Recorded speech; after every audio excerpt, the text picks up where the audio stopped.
திருக்கடவூர் அப்படின்னா அமிர்த கடையம், அந்த கடையத்தை வைத்த இடம், அதனால அதற்கு திருக்கடவூர் அப்படின்னு பேரு. பார்க்கடலை தேவர்கள் ஒரு பக்கமும் அசுரர்கள் ஒரு பக்கமும் கடைந்தார்கள். மேரு மலையை மத்தாக்கி வாசுகி பாம்பை நானாக்கி தேவர்கள் ஒரு பக்கம் அசுரர்கள் ஒரு பக்கமுமா நின்று அமிர்தத்தை பெறுவதற்காக கடைந்தார்கள். அமிர்தம் கடையம் வந்தது, அத அசுரர்கள் தூக்கி கொண்டு போய் வச்சுட்டாங்க. மகாவிஷ்ணு மோகினி அவதாரம் எடுத்து அசுரர்கள் கிட்ட இருந்து அந்த அமிர்த கலையத்தை வாங்கிட்டு வந்து தேவர்கள் கிட்ட கொடுத்தார். தேவர்கள் என்ன பண்ணாங்க, இந்த அமிர்த கலையத்தை ஒரு புனிதமான இடத்துல வைக்கணும் அப்படின்னு சொல்லி ஓரிடத்திலே வைத்தார்கள். அப்படி வைக்கிற பொழுது விநாயகர் பெருமானை வணங்காமல் அவரை மறந்து கொண்டு போய் வச்சுட்டாங்க. இது இந்த இடத்துல பத்திரமா இருக்கட்டும் சொல்லி. அப்போ விநாயகர் பெருமான் என்ன பண்ணார், அவங்க மறைத்து வைத்த அந்த அமிர்த கலையத்தை அவர் மறைச்சிட்டார். அவர் மறைச்சு அவர் ஒரு இடத்துல வச்சுட்டார். இப்போ மறுபடியும் தேவர்கள் வந்து பாக்குறாங்க. பார்த்தா அவங்க வைத்த இடத்துல அமிர்த கலையத்தை காணும். எல்லா இடத்துலயும் தேடுறாங்க, எங்க தேடியும் கிடைக்கல. அதுக்கப்புறம் தான் தெரிஞ்சது, ஆஹா நம்ம முழுமுதற் கடவுள் விநாயக பெருமானை வணங்க மறந்துட்டோமே அப்படின்னு சொல்லி விநாயக பெருமானை பிரார்த்தனை செய்தார்கள். விநாயக பெருமான் காட்சி கொடுத்தார். சுவாமி, நாங்க தெரியாம தவறு பண்ணிட்டோம், மறந்துட்டோம், எங்களை மன்னிச்சிடுங்க அப்படின்னு சொல்லவும் சரின்னு சொல்லிட்டு விநாயக பெருமான் அவர் மறைத்து வைத்திருந்த அமிர்த கலையத்தை தேவர்கள்ட்ட கொடுத்தார். இந்த தேவர்கள் ஏற்கனவே கள்ளத்தனம் பண்ணி மறைச்சு வச்சிருக்காங்க, அசுரர்களுக்கு கிடைக்க கூடாதுன்னு சொல்லி. அதை இவர் கள்ளத்தனமா மறைச்சு வச்சார் இல்லையா, அதனால அந்த விநாயகருக்கு கள்ள விநாயகர் அப்படின்னு பேரு. அந்த அமிர்த கலையத்தை வைத்த உடனே அது ஒரு லிங்கமாக மாறியதாம். அந்த அமிர்த கலையம் ஒரு லிங்கமாக மாறியதாம். அதனால அந்த பெருமானுக்கு அமிர்த கடேஸ்வரர் என்று திருநாமம். அங்க இருக்கக்கூடிய அம்பிகைக்கு அபிராமி அப்படின்னு பேரு. அபிராமம் அப்படின்னா அழகுன்னு அர்த்தம். அபிராமினா ரொம்ப அழகான பொண்ணு அப்படின்னு அர்த்தம். ரொம்ப அழகுடையவள் அப்படின்னு பேரு. நம்ம அபிராமி அந்தாதியில அபிராமி பட்டர் கூட சொல்றார், அழகுக்கு ஒருவரும் ஒவ்வாத வள்ளி. அவ்வளவு அழகா இருப்பாங்களா அபிராமி. அந்த இருக்கக்கூடிய சிவபெருமானுக்கு பெருமை என்னன்னா, சிவபெருமான் 8 இடங்கள்ல வீர செயல்கள் செய்து பக்தர்களுக்கு அனுக்கிரகம் செய்திருக்கிறார்.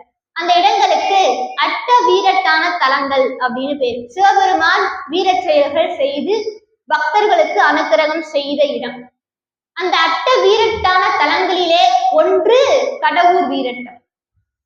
இதுல என்ன அவர் செயல் செய்தார் அப்படின்னா, மார்க்கண்டேய முனிவர், மிருகுண்ட முனிவருக்கு மகனாக தோன்றியவர் மார்க்கண்டேய முனிவர். அவருக்கு விதி இருந்தது, 16 வயது வரையும் தான் உயிரோட இருப்பான்னு சொல்லி விதி இருந்தது. அதனால அவர் என்ன பண்ணார், பிறக்கிற பொழுதுலே இருந்தே சிவபக்தி மிகுந்தவரா இருந்தார். சிவபெருமானை வழிபாடு செய்யக்கூடியவரா இருந்தார்.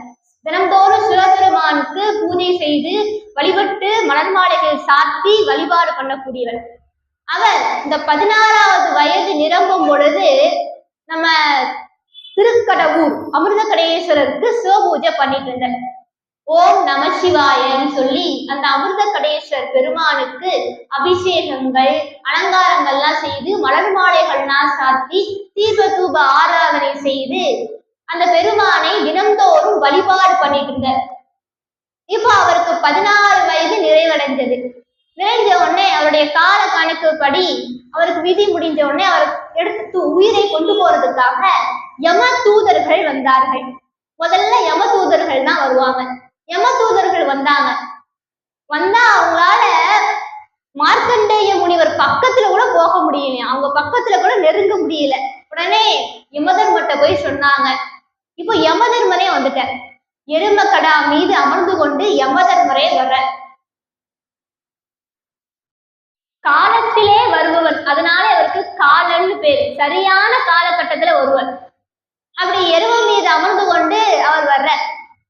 இந்த மார்க்கண்டேய முனிவர் சிவபூஜை செய்த பலனாக யமதர்மர் அவருக்கு காட்சி கிடைக்குது. அவர் தெரிஞ்சு போச்சு, யமதர்மர் வந்திருக்கிறார் அப்படின்னு சொல்லி அவருக்கு தெரிஞ்சு போச்சு. அவர் பார்த்துட்டார். இப்போ மார்க்கண்டேய முனிவர் என்ன பண்ற, பக்கத்துல இருந்த அந்த அமிர்த கடேஸ்வர் அந்த லிங்க திருமேனியை கட்டி அணைத்து கொண்டாராம். ஓம் நம சிவாயன்னு சொல்லி அந்த லிங்க பெருமானை, அமிர்த கணேஸ்வரர் பெருமானை இப்படி கட்டி அணைத்து கொண்டாராம். இப்போ யமதர்மர் பாச கயிறை மார்க்கண்டேயர் மீது வீசுறார். அப்படி வீசின உடனே அந்த பாச கயிறானது மார்க்கண்டேயர் மீது மட்டும் படாமல் இருவர் மீதும் லிங்கத்தோடு சேர்ந்து பட்டதாம். அந்த பாசக்கயிறானது மார்க்கண்டேயோடு சேர்த்து லிங்கத்தையும் சேர்த்து கட்டி போட்டதாம். இப்போ யமதர்மர் என்ன பண்ற, அந்த பாசக்கயிற்ற இழுக்கிற. அப்போ சிவபெருமான் காட்சி கொடுத்து யமனையே காலால் எட்டி உதைச்ச. காலனையே காலால் எட்டி உதைத்ததுனாலே அவருக்கு கால சம்ஹார மூர்த்தின்னு பேரு. அதாவது இதுல என்னன்னா, எல்லாரும் சொல்வார்கள் இல்லையா, யமதர்மர் அவர் விதிப்படி முடிக்க வந்த அவரை போய் சிவபெருமான் எட்டி உதைச்சிட்டாரே, இது தவறுதானே அப்படின்னு சொல்லுவாங்க. ஆனா இதுல என்ன காரணம் அப்படின்னா, இதுக்கு 2 காரணம் சொல்றாங்க. முதல் காரணம் என்னன்னா, இந்த கிரகங்களுக்கெல்லாம் தலைவன் யாருன்னா சிவபெருமான் தான். சிவபெருமான் தான் எல்லா கிரகங்களுக்கும், நவக்கிரகங்களுக்கு நவக்கிரக நாயகனாக இருக்கக்கூடியவர் வேத புருஷன் சிவபெருமான் தான். அவர் தான் ஒவ்வொருத்தருக்கும் வேலை கொடுத்து வச்சிருக்கிறார். அவர் சொன்ன வேலையைத்தான் அந்த நவக்கிரகங்கள் எல்லாம் செய்து கொண்டு இருக்கிறது. சனி பகவான் எல்லோரும் அவர் கொடுத்த வேலையைத்தான் செய்யறாங்க. அந்த செய்யக்கூடிய நவக்கிரகங்கள்லாம் அந்த மனிதர்கள் செய்த பாவ வினைப்படி, அந்த கர்ம வினைப்படி அவங்களுக்கு தண்டனை கொடுப்பாங்க.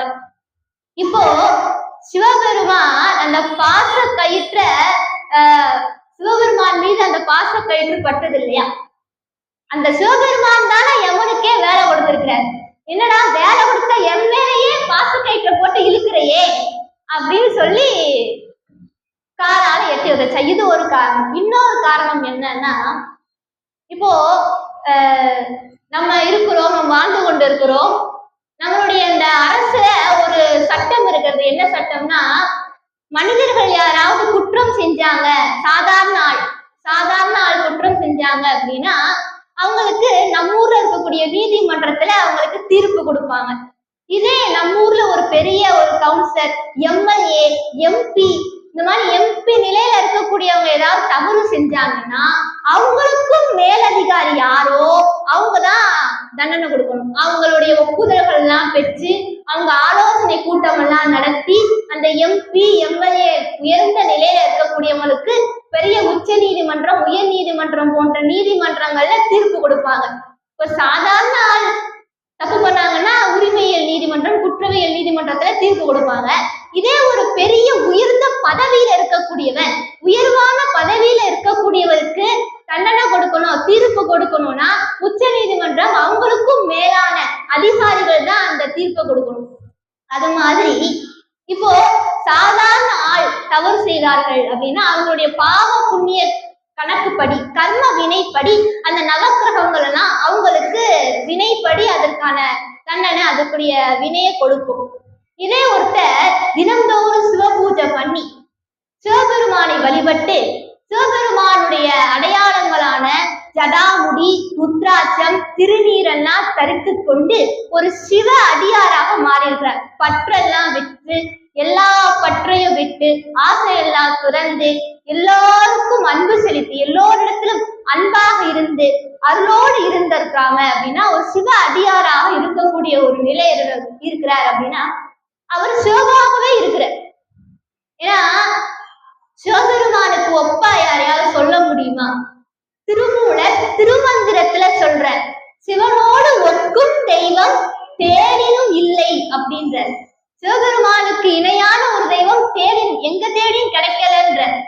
ஆனா அப்படிப்பட்ட சிவபெருமானுக்கு இணையான ஒருத்தர் யாருமே இல்லைன்னு திருமூலர் திருமந்திரத்திலே சொல்லி இருக்கிற. அப்படிப்பட்ட சிவபெருமான் திருவாரூர்ல சுந்தரமூர்த்தி சுவாமிகள்கிட்ட சொல்ற, எனக்கு ஒப்பானவங்க இருக்கிறாங்கப்பா அப்படின்ற.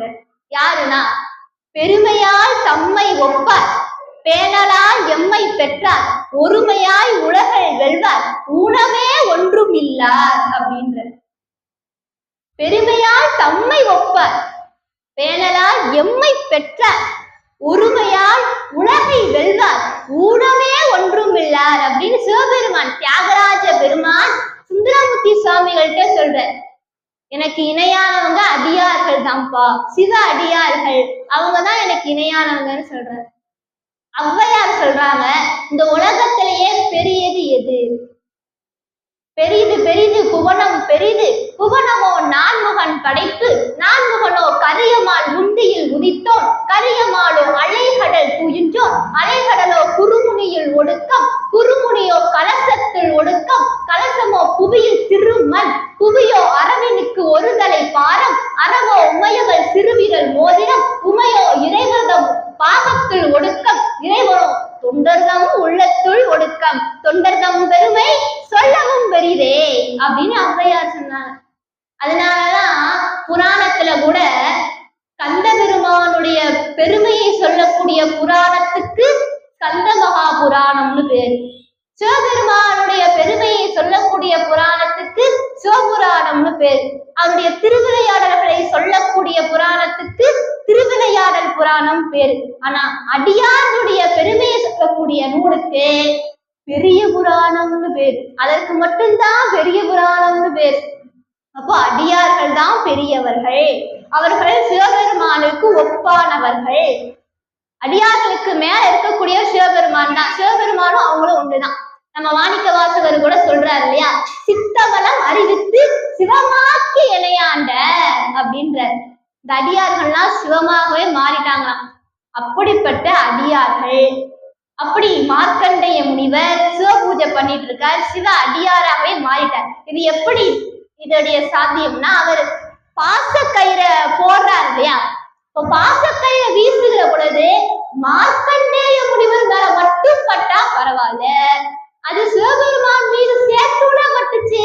அப்ப அவருடைய பக்தி நிலை அங்கு எவ்வளவு உயர்வானதாக இருக்கிறது. அப்ப அவருக்கு தீர்ப்பு கொடுக்கணும்னா அப்ப யாரு கொடுக்கணும்? சிவபெருமான் தானே தீர்ப்பு கொடுக்கணும். நடுவுல யமதர்மர் எதுக்கு வந்த? அதான் பாசக்கயிறானது சிவலிங்கத்தின் மீது தானே பட்டுச்சு. அப்ப அப்பயே நிறுத்தி இருக்கணும்ல, யமதர்மர் வணங்கி இருக்கணும்ல. அதை விட்டுட்டு சேர்த்து இருக்கிறேன் பாருன்னு இருத்த. அதனால சிவபெருமான் காட்சி கொடுத்து காலால எட்டி உரைச்சார். இப்படி 2 காரணங்கள் சொல்லியிருந்தார். அப்படி கால சமகார மூர்த்தி இருக்கக்கூடிய திருத்தலம் மார்க்கண்டேயருக்கு என்றும் 16 சிரஞ்சீவி என்கின்ற வரத்தை கொடுத்தார். அதனாலதான் திருக்கடவுர்ல மணிவிழா, சதாபிஷேகம், பவள விழா இதெல்லாம் திருக்கடவுர்ல செய்யறது ரொம்ப விசேஷம். ஏன்னா அங்க மார்க்கண்டேய முனிவருக்கு சிவபெருமான் என்றும் 16 என்கின்ற வரத்தை கொடுத்த இடம். அப்படிப்பட்ட திருக்கடவுர்ல நாயன்மார்களும் அவதாரம் பண்ணியிருக்கிறாங்க.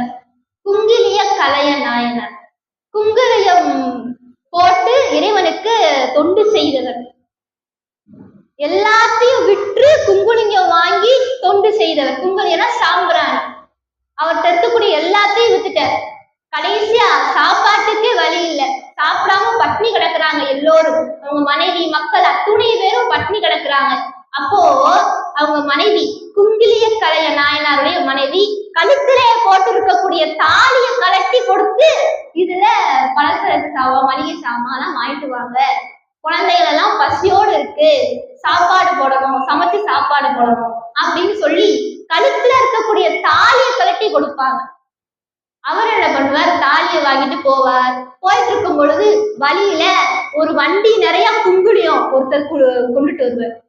ஆஹா, வண்டி நிறைய குங்குலியம் கொண்டுட்டு வராரே, இது சிவபெருமானுக்கு பல நாள் இந்த குங்குலியத்தை போடலாமே. உடனே, ஏயா என்கிட்ட தாலி இருக்கு, இத கொடுக்குறேன், அந்த குங்குலியத்தை நீ தரையா அப்படின்னு கேட்ட உடனே தரேன்ட்ட. சரி, இந்த வண்டியை அப்படியே கோயிலுக்கு விடுன்னு சொல்லிட்டு கோயிலுக்கு, அமிர்தகடேஸ்வரர் கோயிலுக்கு கொண்டு போய் போட்டுக்கிட்டே இருக்க, தீர தீர போட்டுட்டே இருக்கிற குங்குலியம். அப்படி கோவில் முழுவதும் சாம்பிராணி வாசனை. அப்படி அவ்வளவு குங்குலியத்தையும் போட்டுட்டே இருக்கிற. அப்படி தொண்டு செய்தவர் குங்குலிய கலைய நாயனர். அவர் வாழ்ந்த இடம். அடுத்து காரி நாயனர், அரசர்கிட்ட இருந்து பொற்காசுகளை வாங்கிட்டு வந்து அடியார்களுக்கு அமுது செய்தவர் காரி நாயனர், அவர் வாழ்ந்த இடம். அப்படி 2 நாயன்மார்கள் வாழ்ந்த அற்புதமான திருத்தலம் திருக்கடவுர் என்று சொல்லக்கூடிய திருத்தலம்.